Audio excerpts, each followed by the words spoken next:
আল্লাহর এক বান্দা ছিল নামাজের সেজদায়।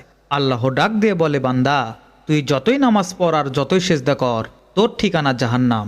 এ কথা শুনে বান্দাটি বলছে আলহামদুলিল্লাহ। আল্লাহ বলে, এই বান্দা, জাহান্নামের কথা শুনে কেউ আলহামদুলিল্লাহ কয়? বান্দা বলে, আল্লাহ, জাহান্নামের মালিকও তুমি, জান্নাতের মালিকও তুমি। তুমি আল্লাহ যদি খুশি হয়ে আমাকে জাহান্নামে দাও, আমার আপত্তি করার কোনো অধিকার নাই। আল্লাহ বলতেছে, বান্দা জাহান্নামে গেলে তুই পুড়ে যাবি, তোর কষ্ট হবে। বান্দা বলে, আল্লাহ, কষ্ট শুধু আমার হবে না, তোমারও হবে।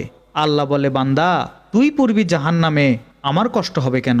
বান্দা বলে, আল্লাহ, মায়ের কোলের সন্তান যদি পানিতে পড়ে যায়, তাহলে দুনিয়ার কোনো মা যেমন দূরে দাঁড়িয়ে থাকতে পারে না, আমার বিশ্বাস ওই মায়ের চেয়ে কোটি কোটি গুণ দয়া তোমার বেশি।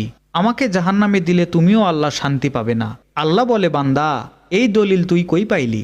বান্দা বলে, আল্লাহ, আমাদের জাতির পিতা ইব্রাহিম আলাইহিস সালাম তোমার প্রেম বুকে নিয়ে যখন